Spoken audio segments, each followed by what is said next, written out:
Hi hello welcome to our channel. నేను మీ సిరి. ఈరోజు మనం చెప్పుకోబోయే కథ ప్రియనేస్తం పార్ట్ 120. కథలకు వెళ్లే ముందు వీడియోని లైక్ చేసి హైప్ చేయడం మర్చిపోకండి. హనీని ఒడిలో కూర్చోబెట్టుకుని ఏం కాలేదు, కంగారు పడుకో, నీకు ఫీవర్ వచ్చింది నాన్న, తగ్గిపోయింది కూడా, ఆకలి ఏమైనా వేస్తుందా, ఏమైనా తింటావా? ప్రవర్తిక మృదువుగా అడుగుతుంటే ఆ ఇద్దరు అలాగే చూస్తున్నారు. వద్దాంటీ అని చిన్నగా చెబుతూ వికారంగా ముఖం పెట్టుకుంది హనీ. అలా అనకూడదమ్మా అని హనీకి నచ్చజెప్పి ఫ్రూట్స్ పెట్టడానికి ట్రై చేస్తుంటే హనీ అసలు తినలేదు. ఆయా చేత జ్యూస్ తీయించి బలవంతంగా ప్రవర్తిక తాగించింది. హనీ ఓపిక లేనట్టు మంచం మీద వాలిపోయింది. మళ్ళీ ఆయా కంగారు పడుతుంది. నువ్వు ఇక్కడే ఉండు, ఇప్పుడు జ్వరం తగ్గిపోయింది, సాయంత్రం సిరప్ వే అంటూ ఏ టైంకి వేయాలో ప్రవర్తిక వివరంగా చెప్పింది మల్లికతో. నేను మళ్ళీ వస్తాను సరేనా అని ప్రవర్తిక చెప్పగానే, నేను చూసుకుంటానక్క, నువ్వు కాసేపు రెస్ట్ తీసుకో అని మల్లిక చెప్పింది. ప్రవర్తిక చిన్నగా నవ్వి, టెంపరేచర్ పెరిగితే వెంటనే నాతో చెప్పు అని అక్కడి నుంచి వెళ్ళిపోయింది. ఆయా అక్కడే కింద దిగాలుగా కూర్చుంది. హనీని ఒడిలో పట్టుకోబెట్టుకుని మల్లిక ఆగితే అక్కడే ఉండిపోయింది. ఆ రోజు సాయంత్రానికి కాస్త ఉపశమనం కలిగింది హనీకి. ఇక భయం లేదని ఆయాని చూసుకోమని చెప్పి ఇంటికి వచ్చింది. హేమంత్ వస్తాడని త్వరగా వచ్చేసింది మల్లిక. ఎందుకో తెలియదు కానీ అతనంటే తెలియకుండానే భయం లాంటిదేదో ఏర్పడింది మల్లికలో. అది భయమా అంటే ఏమో ఆమెకు కూడా తెలియదు. అర్జున్ త్వరగా ఇంటికి వస్తూ సరాసరి రక్ష స్కూల్కి వెళ్ళాడు. డ్రైవర్ని పంపించొద్దని ప్రవర్తికకి ఆల్రెడీ కాల్లో చెప్పాడు అతను. అర్జున్ కారు స్కూల్ ముందు ఆగింది. కారు దిగి లోపలికి వెళుతూ అప్రయత్నంగా తల తిప్పి చూశాడు అర్జున్. రక్ష స్కూల్ బయట కనిపించగానే అతని బురుకుటి ముడిపడింది. ఎవరో ఒక అతనితో రక్ష మాట్లాడుతోంది. అతను అటు ఇటు గమనించి అమాంతం రక్షని ఎత్తి కారులో పడేసి లాక్ చేశాడు. క్షణాల్లో జరిగిన ఆ పరిణామానికి అర్జున్ హతాశుడయ్యాడు. ఫాస్ట్గా వెనక్కి వచ్చి కార్ స్టార్ట్ చేసి ఆ కారుని ఫాలో అయ్యాడు అర్జున్. అర్జున్ గుండె విపరీతమైన వేగంతో కొట్టుకోసాగింది. అతని కారు వేగం పెంచాడు. అతని శ్వాస కూడా కారు వేగంతో పోటీ పడుతోంది. అతని కళ్ళు చిరుత కళ్ళలా సూటిగా ముందుకు వెళ్తున్న కారునే చూస్తున్నాయి. ఆ కారుని ఏమాత్రం మిస్ అవ్వకుండా చూస్తున్నాయి. చాలా వేగంగా ఆ కారుని క్రాస్ చేసి కారు అడ్డుపెట్టాడు అర్జున్. ఆ కారులో ఉన్న వ్యక్తులు సడన్గా కారు బ్రేక్ వేయడంతో ఆ కారు ఆగిపోయింది. అర్జున్ కారు దిగి వేగంగా డ్రైవింగ్ సీట్లో ఉన్న అతని వైపు వచ్చి గట్టిగా లాగడంతో డ్రైవింగ్ సీట్లో ఉన్న అతను కిందకి దిగి, ఏంట్రా కారు అడ్డుపెట్టిందే కాక దౌర్జన్యం చేస్తా అని అర్జున్ మీద అడుగుతుంటే అతను చొక్కా పట్టి లాగి కిందకి వేశాడు అర్జున్. గబుక్కున వెనక డోర్ తీసి తన కూతురి కోసం చూశాడు. మరొక వ్యక్తి చేతుల్లో స్పృహ లేకుండా ఉంది రక్ష. తన కూతుర్ని అలా చూడగానే అతనిలో ఉన్న కోపం, ఆవేశం నరనరాల్లో ప్రవహించింది ఒక్కసారిగా.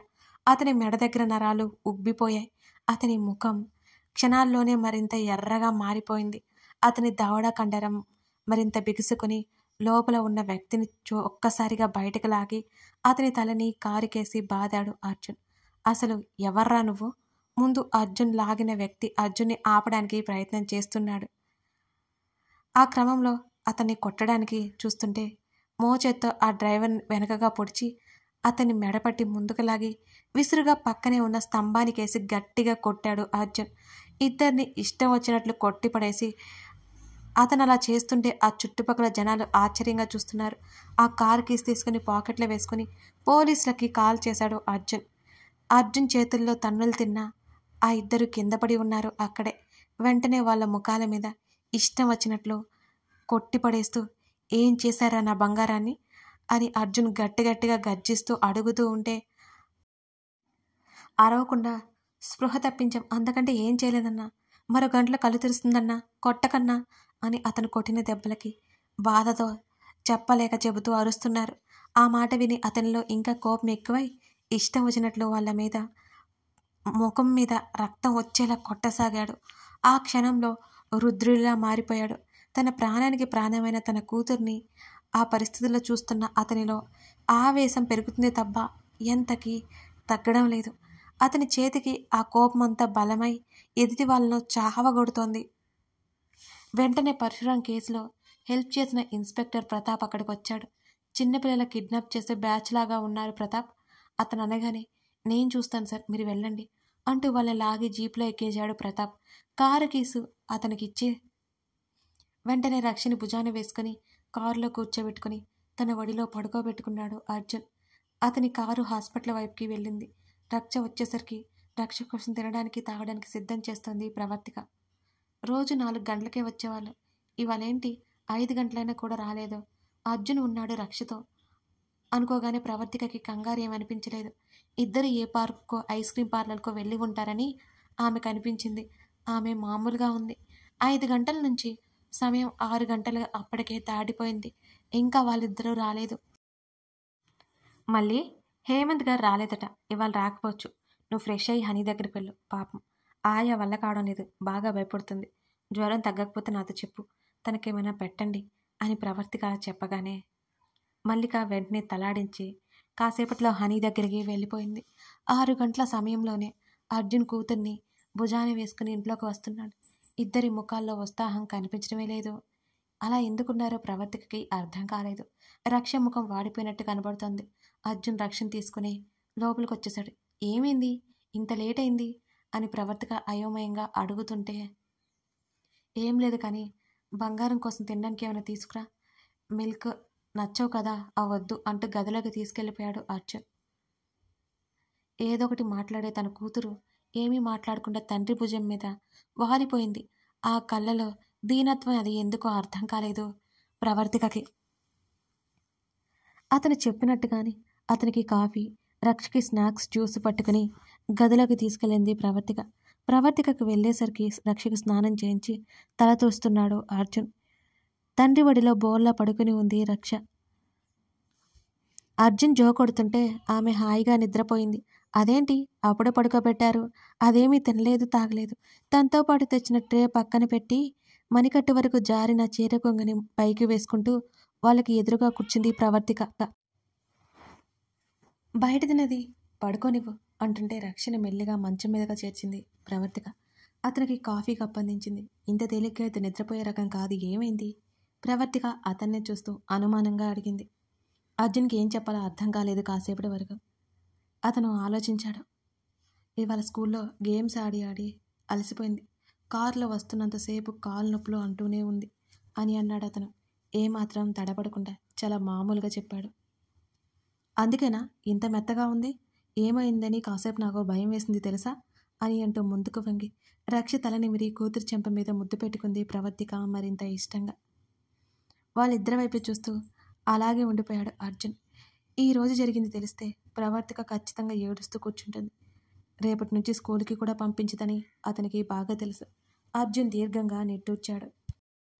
రక్ష స్కూల్ నుంచి ఎందుకు బయటకు వచ్చిందో రక్షనే అడిగితే ఎవరో మీ డాడీ వచ్చారని చెప్పగానే బయటకు వచ్చిందని, వాచ్మెన్ ఏ అడ్డు చెప్పలేదని, ఇందులో క్లాస్ టీచర్ ఇన్వాల్వ్మెంట్ కూడా ఉందని అర్థమైంది. వాళ్ళ పిల్లల్ని కిడ్నాప్ చేసే గ్యాంగ్ అని ఇప్పటికే చాలా జరిగాయి.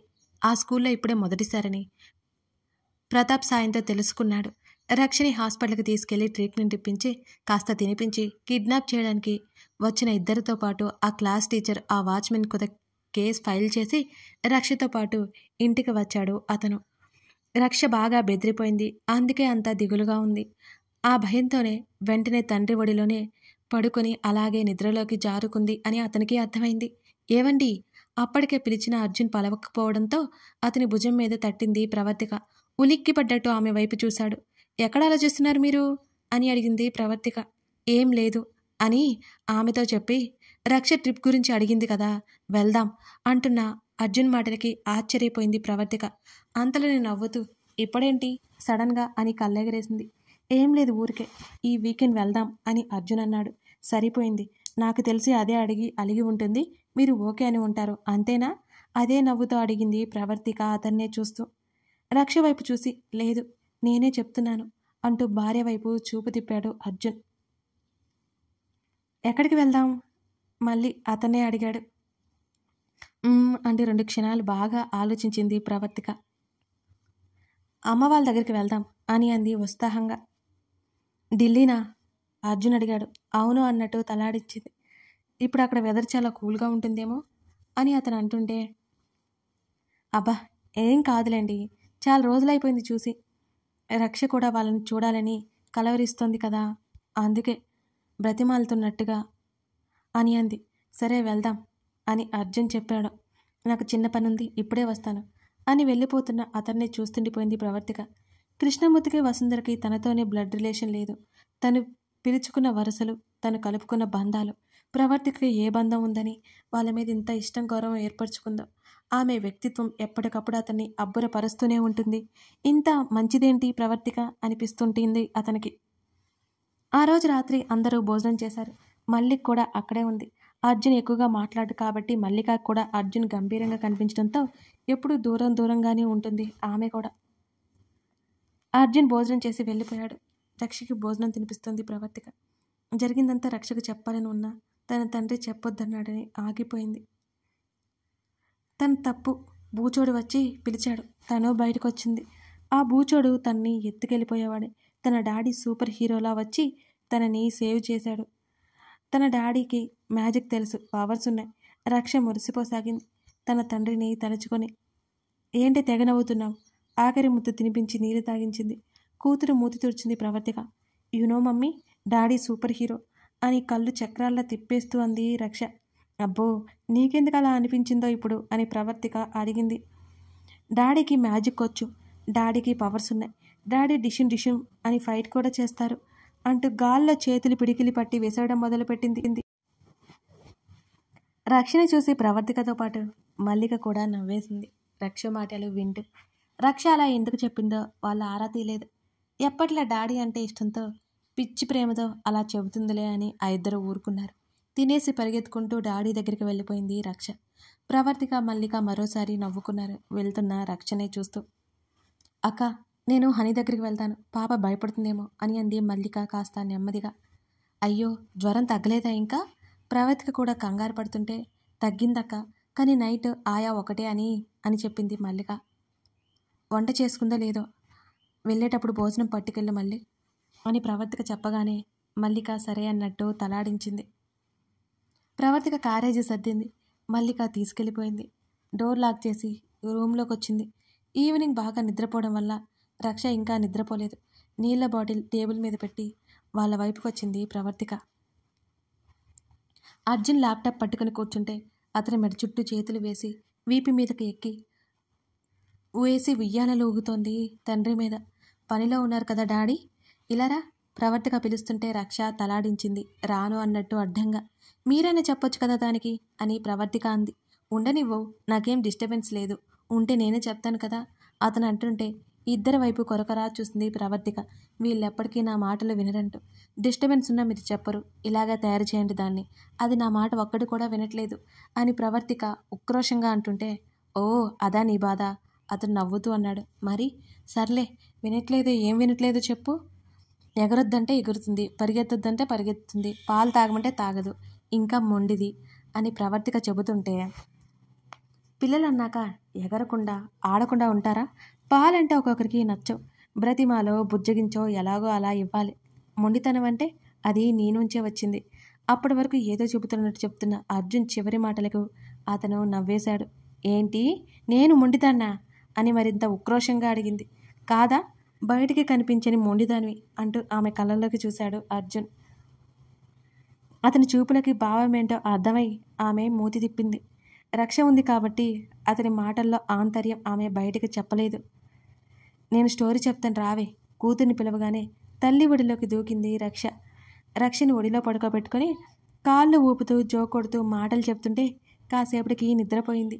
ఆ నిద్రపోవడంతో 100 క్వశ్చన్లు వేసి 1000 సార్లు ప్రవర్తిక బుర్రని తిని మరీ నిద్రపోయింది. రక్షని తీసుకుని తన బుజ్జి బెడ్ మీద పడుకోబెట్టి మరింత ముద్దొస్తుంటే కూతుర్ని ముద్దు చేసి దిష్టి తీసి వచ్చింది ప్రవర్తిక. జడ ముడి వేసుకుంటూ అతని పక్కన చేరింది ఆమె. దిండి మీద చెంపా నుంచి అతని వైపే చూడసాగింది. అతని చూపులు ల్యాప్టాప్ స్క్రీన్ మీద ఉంటే అతని చేతులు కీబోర్డ్ మీద నెమ్మదిగా కదులుతున్నాయి. నెమ్మదిగా కళ్ళు మూసుకుంది ప్రవర్తిక. ప్రతిరోజు తన సంతోషకరమైన జీవితాన్ని తలుచుకుంటూనే పడుకోవడానికి ఆమె సిద్ధపడుతుంటుంది. ఇలాగే ఎప్పుడు తన భర్త తన బిడ్డతో ఉండాలని దేవుణ్ణి కోరుకుంటోంది. వాళ్ళకి కలిగే చిన్న హాని అయినా అదేదో తనకే వచ్చేలా చూడమని ఆమె వేడుకుంటుంది. అంత ప్రాణం వాళ్ళిద్దరు అంటే తనకి. ఆమె నడుము తగులుతున్న అతని గరుకుగడ్డం ఆమె వెంటనే ఉలిక్కిపడింది. ఊపిరి బిగబట్టి అలాగే గట్టిగా కళ్ళు మూసుకుంది. ఆమె భుజాలు నెమ్మదిగా నొక్కుతూ ఆమె వెన్ను మీద మర్దిస్తుంటే ఆమెకెంతో రిలీఫ్గా అనిపించింది. మళ్ళీ ల్యాప్టాప్ పట్టుకొని ఆమె పాదాలు అతను వత్తుతుంటే కాసేపట్లో ప్రవర్తిక నిద్రలోకి జారుకుంది. అతని పని చేస్తూ నెమ్మదిగా పాదాలు నొక్కుతున్నాడు ఆమెవి. మల్లిక సాయంగా రావడంతో ఆయాకి చాలా ఉపశమనం కలిగింది. ముందు రోజు నుంచి సరిగ్గా నిద్రలేక కంగారుతో ఆమె పని అయిపోయింది. ఆయా, నువ్వు వెళ్ళి రెస్ట్ తీసుకోపో. హనీ పాప దగ్గర నేను ఉంటాను. ఏదైనా అవసరమైతే నన్ను లేపు, డోర్ తీసే ఉంటుంది అని మల్లిక చెప్పగానే, మీ మేలు ఈ జన్మలో మర్చిపోలేనమ్మా అని చేతులెత్తి దండం పెట్టింది ఆయా. అదంతా మా అక్క మంచితనం, నాదేం లేదాయా. తనే నీకు భోజనం ఇచ్చి రమ్మంది. తన వల్లే కదా నేను ఇక్కడికి వచ్చాను. ఆశీర్వాదాలు మా అక్కకి ఇవ్వు అని నవ్వి నిద్రపోతున్న హనీ పక్కన కూర్చుంది మల్లిక. ఆయా అక్కడి నుంచి వెళ్ళిపోయింది. హనీని పక్కనే ఉంచుకొని నిద్రలోకి జారుకుంది మల్లిక. మధ్యలో 2-3 సార్లు హనీ లేచింది. అమ్మ అమ్మ అని కలవరిస్తుంటే మల్లిక ఊరుకోబెట్టసాగింది. మధ్యరాత్రి 2 గంటల సమయంలో హేమంత్ వచ్చాడు. ఫ్రెష్ అయ్యి సరాసరి హనీ రూమ్లోకి వెళ్ళాడు అతను. లైట్ ఆఫ్ చేసి ఉంది. హనీతో పాటు ఆయా ఉన్నట్టు అతనికి అర్థమైంది. అదే సమయంలో హనీ లేచి అమ్మ అమ్మ అని ఏడవసాగింది. వెంటనే మల్లిక కూడా ఉలిక్కిపడి లేచి హనీని హత్తుకుంది. ఎక్కడే ఉన్నాను హనీ, ఏడవకు, నేను నీతోనే ఉన్నాను అని మల్లిక చెప్తుంటే ఆ మాటలకి హేమంత్ వెళ్ళిపోయేవాడల్లా అక్కడే ఆగిపోయాడు. హనీతో ఉంది ఆయా కాదా? నెమ్మదిగా అడుగులని వాళ్ళ వైపే వేశాడు. హనీని ఊరుకోబెట్టి అప్రయత్నంగా అటు చూసిన మల్లికకి చీకట్లో నిలబడిన నల్లటి ఆకారం కనిపించగానే గట్టిగా అరవబోయింది. అది ముందుగానే ఊహించిన హేమంత్ గబుక్కున ఆమె నోటికి చెయ్యడ్డు పెట్టి నోరు మూసిపెట్టాడు. మల్లిక అతని వంక భయంగా చూసింది. కథ కొనసాగుతోంది. మరి ఇప్పుడు మల్లిక రియాక్షన్ ఏంటి? హేమంత్ని ఆమె గుర్తుపడుతుందా? హేమంతే ఆమె అక్కడ ఉండడంతో ఏం చేయబోతున్నాడు? ఇవన్నీ తెలుసుకోవాలి అంటే తర్వాత భాగం చూడాల్సిందే. ఇంతకీ ప్రేనేస్తం మీకు నచ్చుతుందా? నచ్చి లైక్ చేసి కామెంట్ చేయడం మర్చిపోకండి. Thank you for watching this video.